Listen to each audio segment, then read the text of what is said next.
अस्सलामुअलैकुम वरहमतुल्लाहि वबरकातुहू। दोस्तों, हमारे इस्लाम में तो अल्लाह का हुक्म है कि जो इंसान की मौत हो जाए तो उसे ज़मीन में दफना दो। लेकिन हिंदू धर्म में लाशों के साथ इतना जुल्म क्यों किया जाता है?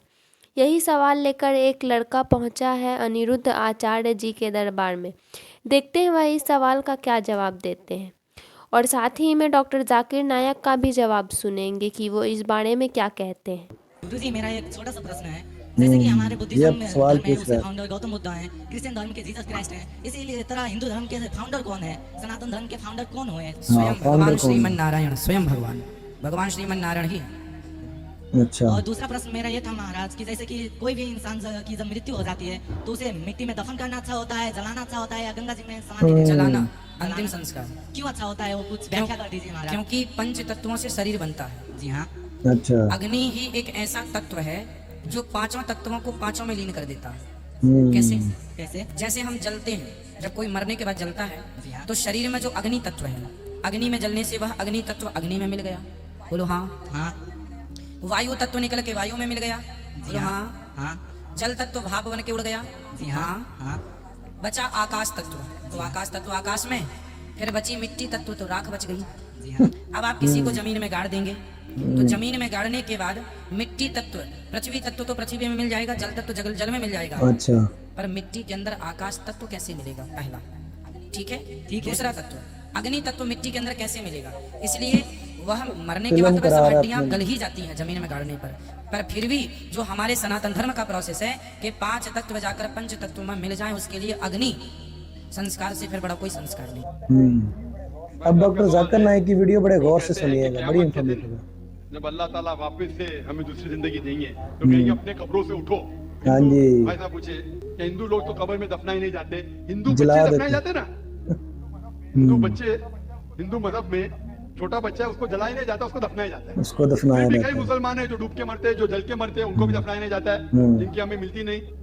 ये जब अल्लाह ताला कहेंगे कि फिर से हम जिंदगी देंगे, जरूरी नहीं कि आप कब्र में से ले आ जाएंगे। जो भी बिल्कुल। इंसान मर चुका है उसको नई जिंदगी दी जाएगी। कुरान में अल्लाह ताला फरमाता है कि अल्लाह उसमें जान डालेंगे, फिर मौत देंगे, फिर से जान डालेंगे। तो अल्लाह जान डालेगा, चाहे वो कब्र में है, चाहे जलाया गया है, चाहे डूब गया है, जो भी हालत में है, अल्लाह उस इंसान में फिर से जान डालेंगे। और अल्लाह कैसे ताला जान को डालेंगे? जान डालना बहुत आसान है, बहुत चाहे आप आसान। दफनाए गए हैं या चाहे जला दिए गए। अल्लाह ताला फरमाते जब गैर मुस्लिम ये एतराज करते अल्लाह से और अल्लाह से पूछते हैं कि जब आप दफनाए जाएंगे और क़यामत के रोज जब इंसान उठाए जाएंगे तो अल्लाह ताला उनको हड्डियां को कैसे जोड़ेगा? कैसे जैसे जोड़ेगा? आप पूछ रहे हैं ना, अल्लाह ताला जो कब्र में उनको उठाएंगे, हम कब्र तो नहीं गए, तो लोग पूछते हैं, कुरान मजीद में का जिक्र है, सूरह क़याम है, सूरह नंबर 75 आयत नंबर 3-4 में, कि अल्लाह ताला हड्डियां को कैसे जोड़ेगा? तो अल्लाह ताला फरमाते हैं अल्लाह हड्डियां को ही नहीं जोड़ सकता है, आपके उंगलियों के पोर पोर को जोड़ पोर सकता है। पोर को जोड़ सकता है। उंगलियों के पोर पोर।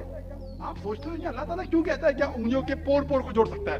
आज की साइंस ये कहती है, सर फ्रांसिस गोल्टिन एक साइंटिस्ट है जो सन 1880 में एक डिस्कवरी किए कि फिंगरप्रिंटिंग मेथड, कि दो इंसान करोड़ों लोगों में भी उनके फिंगरप्रिंट यकसा नहीं हो सकते। सुभान अल्लाह ताला अल्लाह। फरमाते हैं यार, हड्डियों को क्या तो बात छोड़ो, है। मैं आपके उंगलियों के पोर पोर को इकट्ठा कर सकता हूँ और हूबहू वैसे पैदा कर सकता हूँ। तो अल्लाह के लिए फिर से जान डालना बहुत आसान है, चाहे वो इंसान दफनाया गया है या जलाया दिया गया जलाया है गया। या डूब के मरा है। अल्लाह को फिर से जान डालने में, चाहे वो मुसलमान मरा या हिंदू मरा या ईसाई मरा, अल्लाह को जान डालने में बहुत आसान है, कुन फयकुन। और फिर से हमें नई जिंदगी दी जाएंगी और फिर हिसाब किताब किया जाएगा। और बिल्कुल। हिसाब किताब में अगर आप अल्लाह के अहकामात पे अमल किए तो इंशाअल्लाह आप जन्नत में जाएंगे, इस दुनिया के इम्तिहान में सफलता पाएंगे। लेकिन बिल्कुल, अगर उनके बिल्कुल। अहकामात पे आपने नहीं चले, उनके मुताबिक नई जिंदगी बसर करे, तो आप इस जिंदगी में सफलता नहीं पाएंगे। बिल्कुल बिल्कुल, बहुत अच्छा जवाब है। अब एक और सवाल है, वो भी उसी तरीके का है, लेकिन बड़े गौर से सुनिएगा। वार्ड नंबर 17 का व्यक्ति हूँ। खगड़ा में मेरा किराना दुकान का व्यापारी है। मेरा सवाल सिर्फ एक है कि सनातन क्या है? सिर्फ सनातन धर्म क्या है? मैं यही जानना चाहता, जिसके कारण मैं आपके द्वार पर और यहाँ इजलास महफिल में मैं आपके सामने क्वेश्चन रखा हूँ। भाई साहब ने पूछा है कि सनातन की मानी क्या है। पूरा सनातन धर्म। सनातन मतलब एक ही खुदा में मानना। सनातन धर्म जैसे मैंने कल भी कहा, स्वामी दयानंद सरस्वती ने शुरू किया था।